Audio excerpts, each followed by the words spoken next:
प्रिय छात्रों, हिंदी के इस शिक्षण सत्र में आपका हार्दिक स्वागत है।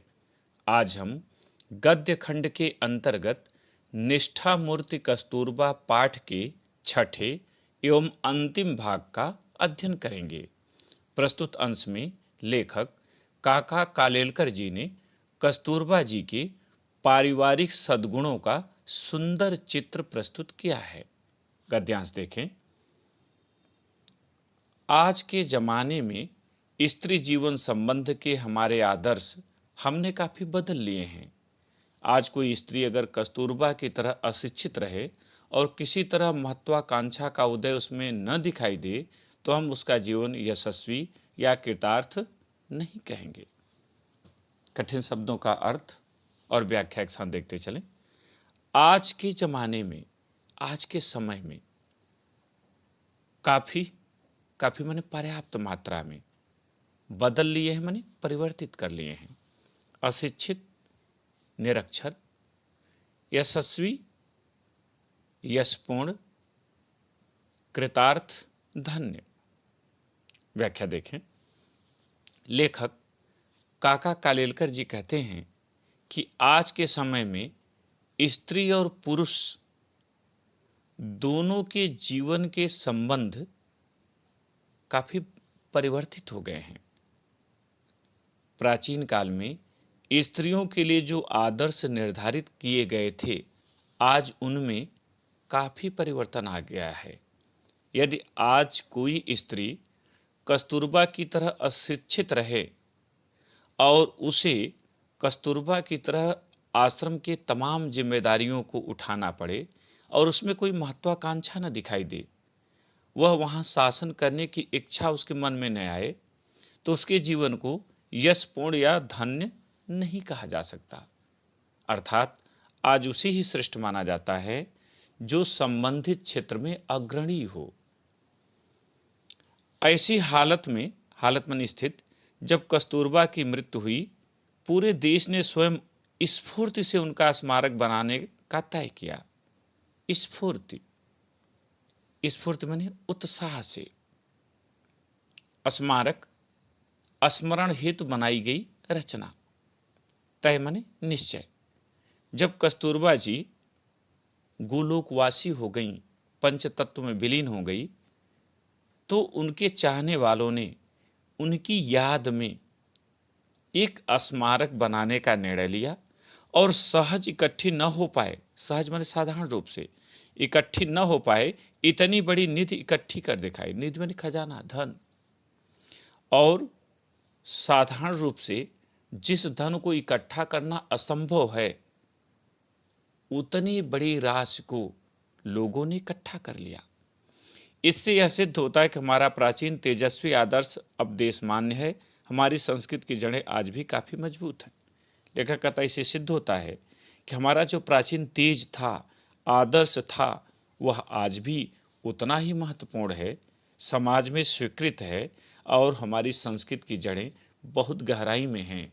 उन्हें सरलता से हटाया नहीं जा सकता। यह सब श्रेष्ठता या महत्ता कस्तूरबा में कहाँ से आई? उनकी जीवन साधना किस प्रकार की थी? शिक्षण के द्वारा उन्होंने बाहर से कुछ नहीं लिया था।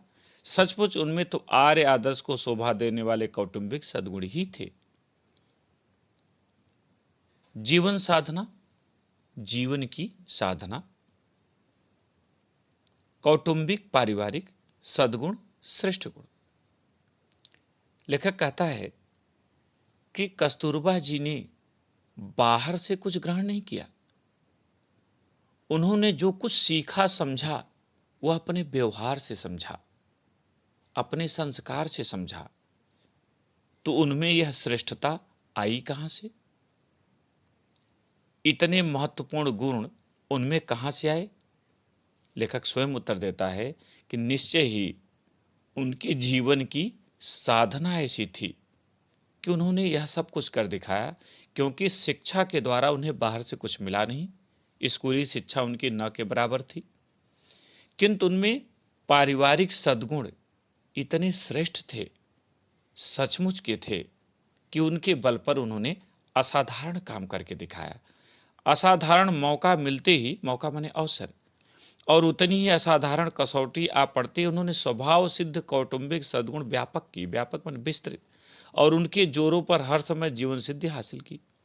सूक्ष्म प्रमाण में या छोटे पैमाने पर जो शुद्ध साधना की जाती है उसका तेज इतना लोकोत्तरी होता है, लोकोत्तरी, लोक से उत्तर, लोक से बाहर, अलौकिक, दिव्य, कि चाहे कितना ही बड़ा प्रसंग आ पड़े, व्यापक प्रमाण में कसौटी माने परीक्षा चारित्रवान मनुष्य को अपने शक्ति को सिर्फ गुणाकार ही करने का होता है। गुणाकार, जो गुण की खान हो। लेखक कहता है कि कस्तूरबा जी में आदर्श पारिवारिक सद्गुण थे और अवसर मिलते ही उन्होंने इसे सिद्ध करके दिखाया और अपने सद्गुणों का विस्तार किया और उसी के बल पर अपने जीवन में श्रेष्ठ सफलता प्राप्त की। छोटे पैमाने पर जो साधना की जाती है, लेखक कहता है कि छोटे पैमाने पर जो साधना की जाती है उसमें भी असीम शक्ति होती है। चरित्रवान व्यक्ति सदैव कसौटी पर खरा उतरता है। कस्तूरबा एक ऐसी ही चरित्रवान महिला थी। उनके चरित्र में सभी पारिवारिक सद्गुण उपस्थित थे। इसी कारण उन्होंने भारतीय समाज में असाधारण ख्याति प्राप्त की, क्योंकि मनुष्य को चरित्रवान होने के लिए या चरित्रवान मनुष्य में गुणों की अधिकता होती है। वो गुण को एक खान के रूप में परिवर्तित कर देते हैं, समुद्र के रूप में बदल देते हैं। सती कस्तूरबा सिर्फ अपने संस्कार के बल के कारण पातिव्रत्य को, कुटुंब वत्सलता को और तेजस्विता को चिपकाए रही। पातिव्रत्य, पति की सेवा। लेखक कहता है कि सती कस्तूरबा में अपने संस्कार के कारण ही पति की सेवा करने का भाव, कुटुंब वत्सलता, परिवार के प्रति विनम्रता का भाव और तेजस्विता और अपने तेज की रक्षा करना, ये सारे गुण विद्यमान थे। इन गुणों को अपने साथ वो बनाए रखी। उसी के जोरों महात्मा जी के महात्मा की बराबरी में आ सकी। महिमा, उसी के कारण वे राष्ट्रपिता महात्मा गांधी की महिमा के बराबरी में आ सके। आज हिंदू, मुस्लिम, पारसी, सिख, बौद्ध, ईसाई आदि अनेक धर्मी लोगों का यह विशाल देश अत्यंत निष्ठा के साथ कस्तूरबा की पूजा करता है और स्वातंत्र के पूर्व की शिवरात्रि के दिन उनका स्मरण करके सब लोग अपनी तेजस्विता को अधिक तेजस्वी बनाते हैं। लेखक कहता है चाहे हिंदू हो, मुसलमान हो, पारसी हों, सिख हों, बौद्ध हों, ईसाई हों, किसी भी धर्माधर्मी लोग हों, किसी भी धर्म के मानने वाले हों, इस विशाल देश में सभी के हृदय में कस्तूरबा जी के प्रति आदर का भाव है, निष्ठा का भाव है, पूजा का भाव है।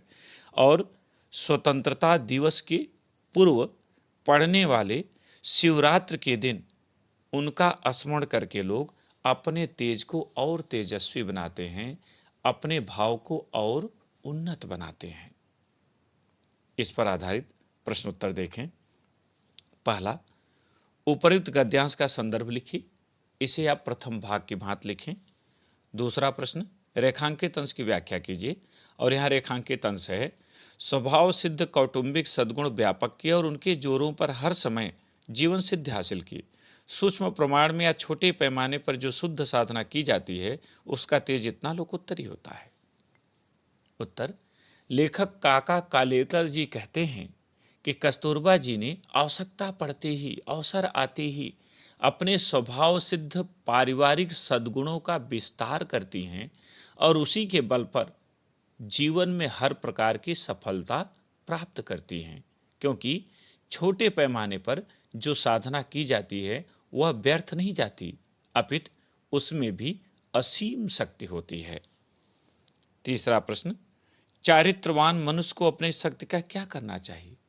उत्तर, चारित्रवान मनुष्य को अपनी शक्ति का सिर्फ गुणाकार ही करना चाहिए। चौथा प्रश्न, चारित्रवान मनुष्य की क्या विशेषता होती है? उत्तर, चारित्रवान मनुष्य की यह विशेषता होती है कि उसमें कौटुंबिक सद्गुण विद्यमान होते हैं। पांचवा और अंतिम प्रश्न, किस साधना का तेज लोकोत्तरी होता है? उत्तर, शुद्ध साधना का तेज लोकोत्तरी होता है। मुझे उम्मीद है कि आपने इस पाठ को अच्छी तरह से समझ लिया होगा। नए पाठ के साथ फिर उपस्थित होंगे। बहुत बहुत धन्यवाद।